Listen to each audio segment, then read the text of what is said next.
এটা ঠিক, তুমি চোখে ইকবাল মামাকে দেখতে পাচ্ছ না, কিন্তু তোমার মনে যে ইকবাল মামা আছে। মানুষ যখন চোখের আড়াল হয়ে যায় তখন সে যে মনে থাকে। তাই ইকবাল মামা এখন তোমার চোখে না, তোমার মনে আছে। তাই এখন গান গাইবে কি গাইবে না সেটা তোমার ব্যাপার রঞ্জা পিসি। শবনম এমন করে কথা বলে যে ওর কথায় বিশ্বাস লেগে থাকে। আমার সে ক্ষমতা নেই শবনমের কথা ফেরাই। এ কথা ঠিক, ইকবাল গান শুনতে খুব ভালোবাসতো।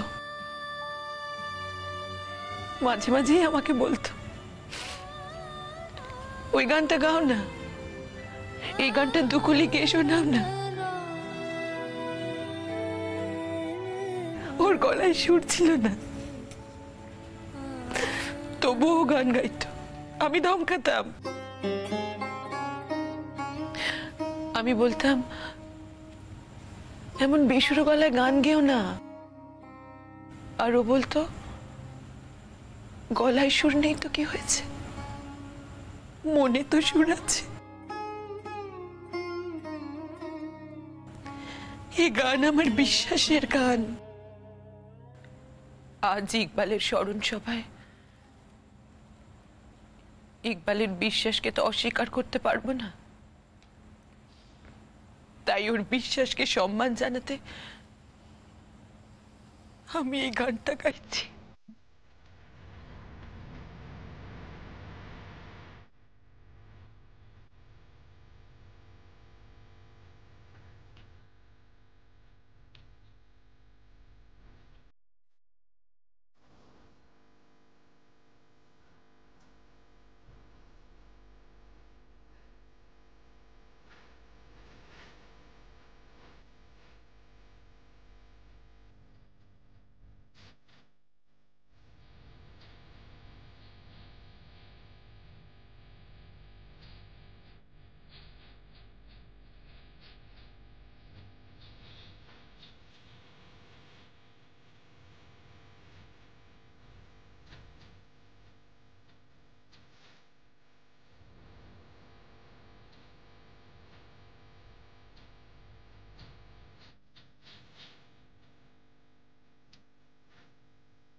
কি হলো?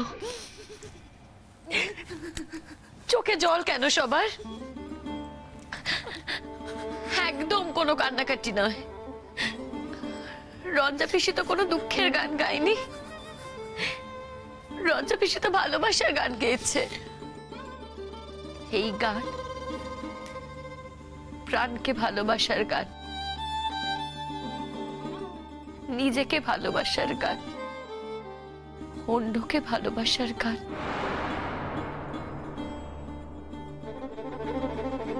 এই গান কত দুর্লভ, কত আদরের, কত প্রিয়, কত যত্নের, কত মমতার। আর গানের মধ্যে দিয়ে এই কথাগুলো বলল রঞ্জা পিসি। আর ইকবাল মামাও তো জীবনেই বিশ্বাস করত মৃত্যুতে না।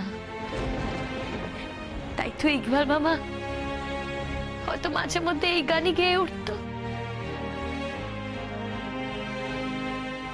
তার বেসুরো গলায়,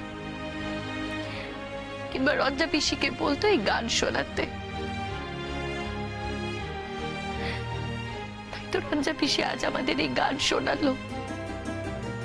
আমরা সকলে প্রাণের উত্তাপে পূর্ণ হতে চাই, আমরা সবাই প্রাণ দিয়ে কাজ করতে চাই, ইকবাল মামার স্বপ্ন পূরণ করতে চাই। আজ রঞ্জা পিসির এই গান দিয়েই এটাই বোঝা যায় যে জীবনের সব থেকে দুর্লভ হলো প্রাণ। প্রাণ মানে তো শুধু বেঁচে থাকা না, প্রাণ মানে জীবনটাকে সত্যিকারের কাজে লাগানো। আসুন না, আজ আমরা সকলে মিলে শপথ করি, ইকবাল মামার স্বপ্ন নিয়ে, অদম্য প্রাণ শক্তি নিয়ে আজ আমরা এই গ্রামটাকে উন্নয়নের পথে নিয়ে যাব। এই গ্রাম একদিন ইকবাল মামার সব স্বপ্ন পূরণ করবে। তার প্রাণ কেড়ে নেওয়ার যন্ত্রণা একদিন স্বপ্ন পূরণ করে ফিরিয়ে দেবে এই গ্রামবাসীরা। এইভাবেই চিরকাল ইকবাল মামাকে ঋণী করে রাখবে এই গ্রামবাসীরা।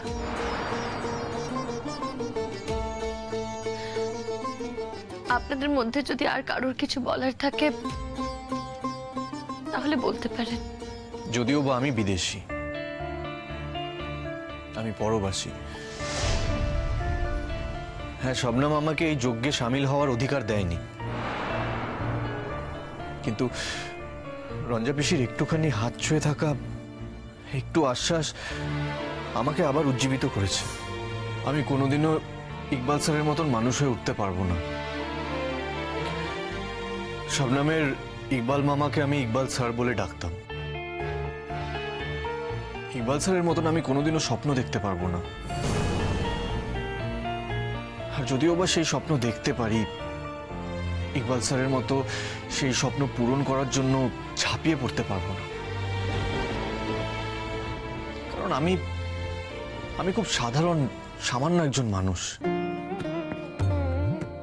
প্রতিনিয়ত শুভ অশুভ দ্বন্দ্বে ভুগি আমি। যদি কেউ আমাকে স্বপ্ন নির্দেশিত পথে চালনা করে, আমাকে যদি কোনো দায়িত্ব দেয়, তাহলে আমি সেই দায়িত্ব নিতে পারি। আর আমি যদি একবার কোনো দায়িত্ব নিই, তাহলে আমার প্রাণ থাকা অবধি সেই দায়িত্ব পালন করি। কিন্তু মুখে বলে কোনো কাজ হয় না। যেদিন আমি ইকবাল স্যারের স্বপ্নের সাথে বন্ধুত্ব করতে পারবো, বা ইকবাল স্যারের স্বপ্নকে একটু হলেও নিজের ছোঁয়া দিতে পারবো, সেদিন আমার এই কথাগুলো প্রমাণ করতে পারবো আমি। তার আগে নয়। আমি অপেক্ষা করে থাকবো সেই ছোঁয়াছুঁয়ির দিনটার জন্য। আর বিদেশি হলে কেউ অচ্যুত হয়ে যায় না, পরবাসী হলেও তার মধ্যে ঘরে ফেরার সুর থাকে। এই গ্রাম আমার আরেকটা ঘর। এই গ্রাম আমাকে একদিন একটা নতুন জীবন দিয়েছিল। নতুন করে স্বপ্ন দেখতে শিখিয়েছিল এই গ্রাম আমাকে। আমাকে, আমার হৃদয়টাকে উন্মুক্ত করতে শিখিয়েছিল এই গ্রাম। এই গ্রামে এসে আমি অমৃত কুম্ভের সন্ধান পেয়েছিলাম, যে অমৃত কুম্ভ আমার জীবনে সোনার কাঠি ছুঁয়ে আমাকে মানুষ হিসেবে খানিকটা বদলে দিয়েছে। সেই আগের আমি আর এই বদলে যাওয়া আমি, এই দুটো আমিকে একমাত্র শুধু আমি ভালো করে চিনতে পারি, আর কেউ নয়। এই গ্রামের কাছে আমি ঋণী। এই গ্রাম আমার দ্বিতীয় ঘর। এই গ্রামের সকলের কাছে আমি ঋণী, বিশেষ করে রঞ্জা পিসির কাছে, আরো বিশেষ করে শবনমের কাছে। ঋণ স্বীকার করার সুযোগ মানুষের জীবনে সবসময় আসে না, বারবার আসে না এই সুযোগ, কিন্তু আমি আজ সেই সুযোগ পেয়েছি। আমি কৃতজ্ঞ, চিরকৃতজ্ঞ। তাই আজ ইকবাল স্যারের উদ্দেশ্যে আমি একটা গান গাইতে চাই। আমি জানি না আমার এই গানটা এখানে প্রযোজ্য কিনা, আমার গানটা এখানে গাওয়া উচিত হবে কি হবে না, কিন্তু তবু আমার ইচ্ছে করছে আজকে ইকবাল স্যারের উদ্দেশ্যে একটা গান গাওয়ার জন্য। আমার এই গানটাই গাইতে ইচ্ছে করছে, তাই আমি এই গানটা ইকবাল স্যারের উদ্দেশ্যে নিবেদন করতে চাই।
হ্যালো, যশকে ওখানে আটকে রেখেছো কেন তুমি? মুখ সামলে কথা বলো রোহিণীদি। দেখো, এখন না আমি তোমাদের বাড়িতে থাকি না, তাই যা খুশি বলবে সেটা আমি সহ্য করবো, সেটা কিন্তু হতে পারে না। আমাকে অনেক কিছু সহ্য করতে হয়েছে, তার মানে কিন্তু এটা নয় যে আমি সারা জীবন সবকিছু সহ্য করব। শাট আপ, বাড়তি কথা বলো না। যশ কোথায় তুমি বলো সেটা। জজদা কোথায় সেটা তুমি তোমার বরকেই ফোন করে জিজ্ঞেস করো না, আমাকে জিজ্ঞেস করছো কেন? তুমি যশকে নিজের এখতিয়ারে বন্দি করে রেখেছো শবনম, তোমার কি মনে হয় সেটা আমরা কেউ বুঝতে পারছি না? শোনো শবনম, আমি সিরিয়াসলি বলছি, যশ যদি বাড়ি না ফেরে আমি কিন্তু থানা পুলিশ করব। আমি সবাইকে জড়াবো, আমি তোমাকে বলে রাখলাম। রোহিণীদি, তুমি থানা পুলিশ চাইলেই করতে পারো, কিন্তু তুমি তো জানো যে ছোটবেলা থেকে আমি না কোনো কিছুই খুব একটা সহজে পাইনি। ঝড়ঝাপটা পেরিয়ে তারপর আমাকে সবকিছু পেতে হয়েছে। তাই সব থানা পুলিশের ভয় তুমি আমাকে প্লিজ দেখিও না, কারণ থানা পুলিশের ভয় দেখালে আমি যে ঘরের মধ্যে হাত পা গুটিয়ে বসে থাকবো তা তো নয়। থাক, তুমি কেমন মেয়ে সেটা অন্তত আমার থেকে বেটার কেউ জানে না, এটা আমাকে বলতে এসো না। সেটাই তো স্বাভাবিক রোহিণীদি, কারণ আমি জানি তুমি আমাকে সব থেকে বেশি খেয়াল করো। আর কি বলো তো, তোমার অন্তর কিন্তু জানে, জানো তো যে আমি কি, আর তুমিও খুব ভালো করে জানো যে তুমি কি। শবনম, বড় বড় কথা বলো না। তুমি এতদিন আমার অনেক সর্বনাশ করেছো, আমি মুখ বুজে মেনে নিয়েছি, কিন্তু দিনের পর দিন তুমি আমার সর্বনাশ করে যাবে সেটা আমি মেনে নেব, এটা তুমি ভেবো না কিন্তু। সর্বনাশ? তুমি সর্বনাশ করার কথা বলছো? রোহিণীদি, ওপরওয়ালা না খুব ভালো করেই জানেন যে কে কার সর্বনাশ করেছেন, উনি কিন্তু সবকিছু দেখছেন। আর ওপরওয়ালাও এই সর্বনাশ কোনোদিনও মেনে নেবেন না। কি বলতে কি চাইছো তুমি? কি বলতে চাইছি সেটা তুমি খুব ভালো করেই বুঝেছো রোহিণীদি, না বোঝা তো কিছু নেই। শোনো রোহিণীদি, আমি না এখন ফোনটা রাখছি, হ্যাঁ? আর সত্যি কথা বলতে কি বলো তো, তোমার ফোনটা না আমার ধরারই কথা ছিল না। আমার শিক্ষা আছে বলে আমি তোমার ফোনটা ধরলাম। তুমি যাই বলো না কেন, এই শিক্ষা আমি আমার আম্মুর কাছে, রঞ্জা পিসির কাছেই পেয়েছি। আর সব থেকে বড় কথা, তুমি জজদার বউ, আর দ্বিতীয় কথা তুমি আমার থেকে বয়সে বড়। আর তাছাড়া একদিন অসময়ে তোমাদের বাড়িতে আমি আশ্রয় পেয়েছিলাম, তাই তোমার ফোনটা আমার ধরার কথা না, এত কিছুর পরেও আমি তোমার ফোনটা ধরলাম। এত কিছু মানে? কিসের এত কিছু? কিসের এত কিছু সেটা তোমার থেকে ভালো কেউ জানে না রোহিণীদি। সোজা কথা সোজা ভাবে বলো। আমি সোজা কথা সোজাভাবেই বলছি, তোমার না বোঝার তো কিছু নেই। তুমি একটা মেয়ের কেরিয়ার নষ্ট করে দিতে চেয়েছিলে, স্বপ্নদীপ তো উপলক্ষ মাত্র। এটা শোনার পরেই আমি কিন্তু বুঝে গেছিলাম যে এই আইডিয়াটা কার মাথা থেকে এসেছে। তার মানে কি বলতে চাইছো তুমি? আমি তো কিছু বুঝতেই পারছি না। বুঝতে পারছো না নাকি বুঝতে চাইছো না রোহিণীদি? আচ্ছা, তুমি কি ভাবছো যে পৃথিবী শুদ্ধ লোক বোকা, তুমি একাই চালাক, তাই তো? শোনো, যেই সময় আমি স্বপ্নদীপের নাম শুনেছিলাম না, আমি কিন্তু তখনই বুঝে গেছিলাম যে সক্রিয়ভাবে এতে তোমারই হাত আছে। এতে তো না বোঝার কিছু নেই। রোহিণীদি, তুমি আমাকে এক্সপেল করে দিতে চেয়েছিলে, আর এই স্বপ্নদীপ তো একটা গুটি মাত্র। এই গুটি যে চালনা করে সেই রানী হলো আসল। রোহিণীদি, ওপরওয়ালা কিন্তু সব দেখছেন, তোমার ঈশ্বরই বলো আর আমার আল্লাহই বলো, ওনারা কিন্তু কোনোদিনও কোনো অন্যায় হতে দেননি। তুমি আমাকে যতই ছোট করার চেষ্টা করো, তুমি আমার জীবন থেকে যতই সরিয়ে দেওয়ার চেষ্টা করো না কেন, তুমি কিন্তু আমার কিচ্ছু করতে পারোনি। কথায় বলে না, শুভ শক্তি কারোর ক্ষতি হতে দেয় না। তাই দেখো না, আমার তো পরীক্ষা দেওয়ার কথাই ছিল না, কিন্তু আমি পরীক্ষাটা কিন্তু ঠিক দিতে পারলাম রোহিণীদি। তার মানে সেদিনের ঘটনার জন্য তুমি কি আমাকে দায়ী করছো নাকি? না না রোহিণীদি, আমি তোমাকে কেন দায়ী করব? আমি তোমাকে দায়ী করিনি, আমি তো নিজেকে দায়ী করছি। আমি নিজেকে দায়ী করছি কারণ একদিন আমার তোমার সাথে পরিচয় হয়েছিল, আর তোমার সাথে পরিচয় হয়েছিল বলেই আমাকে না সারা জীবন সতর্ক হয়ে চলতে হবে। কারণ আমি জানি রোহিণীদি, ভবিষ্যতে তুমি আমার ক্ষতি করার চেষ্টা করবে, আর সেই ক্ষতিকে আমাকে প্রতিরোধ করে বাঁচতে হবে, সেটা কিন্তু আমার জানা রোহিণীদি। শবনম, চিৎকার করছো কেন? কিসের জন্য চিৎকার করছো তুমি রোহিণীদি? চিৎকার করার তো কোনো প্রয়োজন নেই। না মানে তুমি আমার ক্ষতি করার চেষ্টা করেছিলে, যা ক্ষতি হওয়ার আমার হয়েছে, আমার ওপর দিয়ে ঝড়ঝাপটা গেছে, তোমার ওপর দিয়ে কোনো ঝড়ঝাপটা দেয়নি, তাহলে তুমি এত চিৎকার করছো কেন? তোমাকে কলকাতায় ফিরতে হবে না? ফিরবে তো তুমি কলকাতায়, ওই কলেজেই তো যেতে হবে তোমাকে। আমি দেখে নেবো শাবনাম, আই সোয়ার আমি তোমাকে দেখে নেবো। আর শোনো শোনো শোনো, তুমি ওই দিন এক্সপেল করে দেওয়ার পরেও পরীক্ষাটা দিতে পেরেছিলে কেন বলো তো? রাহুলদার ছিল বলে। রাহুলদার দৌলতে পেরেছো। তোমার তো সবসময় কোনো না কোনো ছেলেকে সঙ্গে লাগে, তাই না? আগে ছিল যশ, এখন হয়েছে রাহুলদা।